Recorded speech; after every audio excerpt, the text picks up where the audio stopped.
જય શ્રી કૃષ્ણ વિદ્યાર્થી મિત્રો, કેમ છો બધા? મજામાં ને? સારું, ચાલો આજે આપણે ધોરણ 5માં વિષય હિન્દી ભણીશું. उसमें 13वां पाठ है સ્વચ્છતા. આપણે ઘરની અને આંગણાની તથા આપણી શેરીની સ્વચ્છતા રાખતા હોઈએ છીએ. જો ન રાખીએ તો આપણે તંદુરસ્ત જીવન ન જીવી શકીએ. તો સ્વચ્છતાની શીખ આપતો એક સરસ મજાનો આપણે પાઠ ભણવાનો છે આજે. તેનું નામ જ છે स्वच्छता. स्वच्छता और स्वास्थ्य का घनिष्ठ संबंध है. स्वच्छता के अभाव में गंदगी फैलती है. गंदगी रोगों की जड़ है. यदि हम स्वच्छता संबंधी सतर्कता रखें और उचित स्थान पर ही कूड़ा डालें तो स्वच्छ जगत सुंदर जगत का निर्माण कर सकते हैं, साथ ही स्वस्थ भी रह सकते हैं. जो આપણે તંદુરસ્ત રહેવું હોય તો આપણે સ્વચ્છતા રાખવી જ જોઈએ, ઘરમાં પણ અને બહાર પણ. તો જ આપણે તંદુરસ્ત જીવન જીવી શકીએ છીએ. ઘણા બધા લોકો એવું કરતા હોય છે કે પોતાના ઘરની સ્વચ્છતા રાખે અને બહાર નીકળે ત્યારે સ્વચ્છતાના નિયમોનું પાલન કરતા હોતા નથી. ગમે ત્યાં કચરો ફેંકી દેતા હોય છે. તો આ રીતે બધી ગંદકી ફેલાતી હોય છે અને એના કારણે ઘણા બધા રોગો પણ થતા હોય છે. તો આપણે આવું ન કરવું જોઈએ. કચરો હંમેશા કચરા પેટીમાં જ નાખવો જોઈએ. સારું, તો હવે આપણે પાઠ ભણીશું. एक दिन अजय ने मोहन को अपने जन्मदिन पर बुलाया. अजय હતો તેને મોહનને પોતાના જન્મદિવસ ઉપર આમંત્રણ આપે છે. मोहन ने उसे उपहार में देने के लिए कहानियों की एक पुस्तक खरीदी. उसे रंगीन कागज में लपेटा और अजय के घर चल पड़ा. जैसे ही मोहन अजय की गली में पहुंचा, उसके ऊपर केले का एक छिलका आ गिरा. હવે પેલો અજય હતો એણે સરસ મજાની ગિફ્ટ લઈ લીધી અને જતો હતો ચાલતો ચાલતો.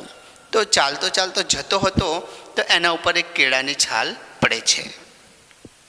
छी छी, कितनी बुरी आदत है सड़क पर छिलका फेंकना. मोहन ने मन में सोचा. મોહન હતો એને મનમાં ને મનમાં વિચાર્યું કે રે આ તો કેવી ખરાબ આદત છે, બધાની પર કચરો ફેંકે છે બધા. उसने छिलका उठाया और इधर उधर देखा. કેળાની છાલ હતી એ ઉઠાવી અને આમ અને તેમ જોયું. कुछ दूरी पर उसे एक कूड़ादान दिखाई दिया. થોડેક દૂર એને કચરા પેટીનો ડબ્બો જોવા મળ્યો. उसने छिलका उसमें डाल दिया.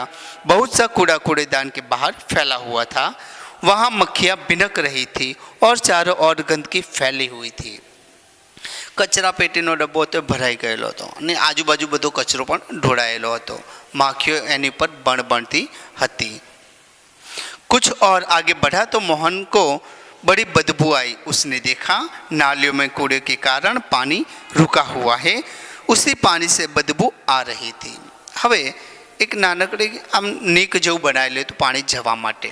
તો એની અંદર બધો કચરો ભરાઈ ગયો હતો અને કચરો ભરાઈ જવાના કારણે પાણી બધું રોકાઈ રહ્યું હતું અને એમાંથી ગંદી સ્મેલ આવતી હતી. मोहन नाक पर रुमाल रखे अजय के घर पहुंचा. वहां अजय के और भी कई मित्र आए थे. अजय ने मोहन को अपनी माँ और माताजी से मिलाया. अजय की दादी जो बीमार थी, मोहन उनसे भी मिला. मेज पर खाने की चीज़ें रखी थी जिन पर बार बार मक्खियाँ आ जाती थी. मोहन ने अजय से कहा, अजय तुम्हारे मोहल्ले में इतनी गंदगी क्यों है? क्यों नगर पालिका इसे साफ नहीं कराती? પેલો મોહન હોય છે એને ઘરના પરિવારના લોકોને બધાને મળે છે અને એની દાદી બીમાર હતા તો એમની ખબર કાઢવા માટે ત્યાં જાય છે. તો ટેબલ ઉપર જમવાનું મૂકેલું એની ઉપર પણ માખીઓ બણબણતી હતી.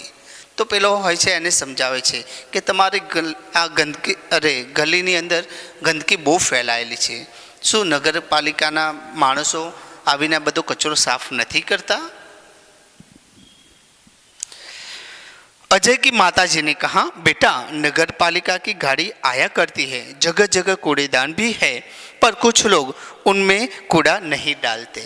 હવે પેલો અજય હોય છે એની મમ્મી એને કહે છે કે બેટા નગરપાલિકાની ગાડી આવે છે, કચરો લઈ પણ જાય છે, પણ બધા માનતા નથી, ગમે ત્યાં કચરો ફેંકી દે છે. वे कूड़ा सड़क पर ही फेंक देते हैं, इसलिए सफाई नहीं रहती। એટલે કે આ લોકો સમજતા જ નથી, ગમે ત્યાં કચરો ફેંકી દે છે, એના કારણે ગંદકી ફેલાય છે। दूसरे दिन पाठशाला में मोहन ने अपने अध्यापक को यह बात बताई। मोहन હતો બહુ ડાયો હતો છોકરો, એણે પોતાના સાહેબને આ બધી જ વાત સંભળાવી। अध्यापक ने कहा, तुम ठीक कहते हो मोहन, गंदगी बहुत से रोगों की जड़ है। नगर पालिका का काम नगर को स्वच्छ रखना तो है, पर हमें भी नगर पालिका की सहायता करनी चाहिए। चलो एक दिन हम सब अजय के मोहल्ले में चले और स्वयं सफाई का काम प्रारंभ करें। साहेब पण बहुत सारा था, छोकराओने सारू શીખવાડતા હતા, ભણાવવાની સાથે સાથે સારું બીજું એવું જ્ઞાન પણ આપતા હતા કે આપણે રજાના દિવસે આપણે અજયના મહોલ્લામાં જઈએ અને એની ગલીની અંદર જે પણ ગંદકી ફેલાઈ છે એને આપણે સાફ કરી દઈએ। रविवार के दिन सभी अजय के मोहल्ले में गए।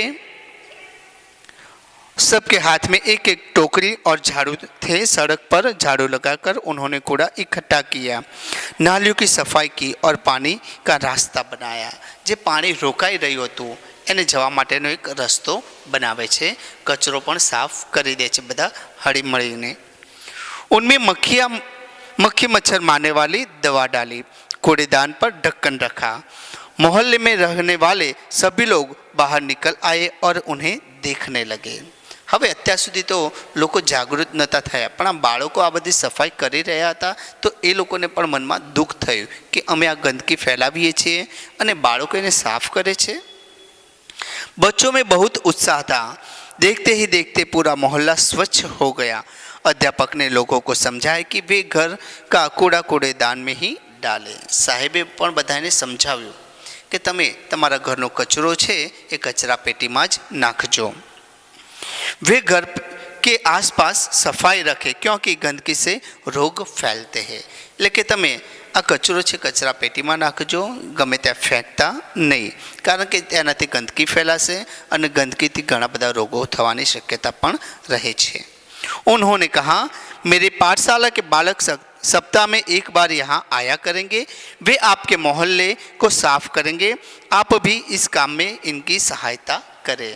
साहेबे બધાને કહ્યું કે મારે શાળાના છોકરાઓ છે તે તમારા મોહલ્લામાં આવશે અઠવાડિયામાં એકવાર અને શેરી આખી સાફ કરીને જશે।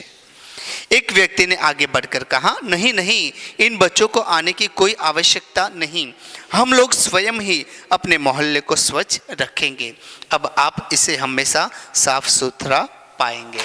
एक माणस હતો સારો એવો, એણે કહ્યું કે ના ના, હવે તમારે અને તમારા બાળકોને આવવાની કંઈ જરૂર નથી, અમે જાતે જ સાફ સફાઈ રાખીશું અને બીજાને પણ સમજાવીશું। તો વિદ્યાર્થી મિત્રો, તમારે પણ તમારા ઘરની અંદર આજુબાજુમાં રહેતા લોકોને પણ સ્વચ્છતાનું મહત્ત્વ સમજાવવાનું છે, સમજાવવાનું કે ગમે ત્યાં કચરો ફેંકવો જોઈએ નહીં, શેરી મહોલ્લાને સાફ સ્વચ્છ રાખવા જોઈએ, જેથી આપણે તંદુરસ્ત જીવન જીવી શકીએ, બીમારી આપણાથી દૂર રહે માટે। સારું, હવે આપણે આ પાઠના શબ્દ તમારે નોટબુકમાં લખવાના છે અને ત્યારબાદ અભ્યાસ અને સ્વાધ્યાયના પ્રશ્નોના જવાબ છે તે તમારે લખવાના રહેશે। અભ્યાસની આપણે ચર્ચા કરીશું। પહેલો પ્રશ્ન છે, પ્રશ્નો કે उत्तर दीजिए। नंबर 1,